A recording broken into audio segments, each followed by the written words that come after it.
Ambassadeur, merci beaucoup pour votre accueil déjà.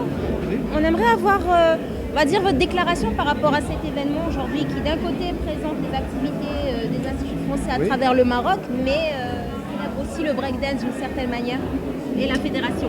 En fait, pour nous, l'enjeu de cette programmation culturelle, c'est qu'elle se renouvelle chaque année et surtout qu'elle se renouvelle en essayant de parler et d'adresser des messages au public, jeune ou moins jeune, qui vient dans nos instituts français. Rien ne serait pire que de voir dans les instituts français des sortes de musées poussiéreux qui racontent toujours la même histoire. Et le breakdance, le hip-hop, à la fois répond aux aspirations et aux talents de la jeunesse marocaine, mais aussi française, mais aussi mondiale, puisque ça va devenir une discipline olympique. Et donc c'était, je crois, une bonne manière de parler de ce qu'on fait au Maroc, de parler à ce qu'on va faire en France avec les Jeux Olympiques et de mettre à l'honneur des nouvelles formes d'artistes, de sportifs, et de montrer que l'un et l'autre, finalement, arrivent à se conjuguer et que les barrières entre les disciplines académiques, comme on pouvait les imaginer autrefois, explosent. Et c'est ça le 21e siècle. C'est ça le meilleur du 21e siècle. Quand les murs tombent, quand les barrières entre les disciplines tombent, et que tout ça se fait dans le mouvement, dans la dynamique, dans la jeunesse. Je crois qu'on ne peut pas faire mieux.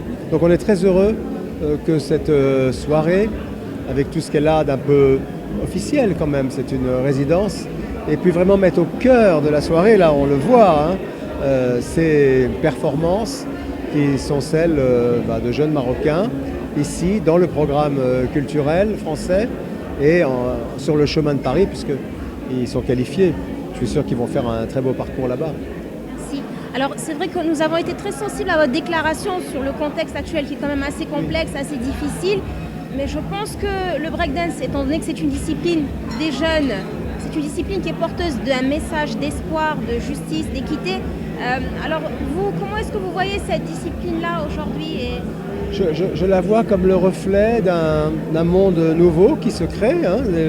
Le sport, il y a des disciplines très anciennes, puisque une partie d'entre elles date de l'époque des Grecs, il y a plus de 2000 ans. Le javelot, le disque, la course, la lutte. Et en même temps, le sport, parce qu'il est l'échange fondamental entre les gens, entre les nations, entre les continents, se renouvelle pour être un peu le pouls, le battement de cœur du monde. Et je trouve que le breakdance, entre la musique, la danse, le sport, est parfaitement à l'image de ce qu'on espère être le 21e siècle, où les différences se rejoignent au lieu de se polariser et de s'affronter. On est dans un univers où chacun peut avoir tendance à se replier dans sa tranchée et avoir l'autre comme une différence, à se fossiliser en quelque sorte dans ses prébendes, dans ses traditions. Et au contraire, là, on a quelque chose qui fait exploser justement ces frontières, ces murs entre les disciplines, qui en plus donnent de la joie, du bonheur, du rythme. Et je trouve que c'est pas du tout innocent que le Maroc soit un champion dans ce domaine, parce que j'ai toujours vu le Maroc comme un creuset qui est à la fois très fort dans ses traditions, mais où s'invente en grande partie beaucoup de ce que sera notre monde, pour le meilleur en tout cas. Merci beaucoup, monsieur l'ambassadeur.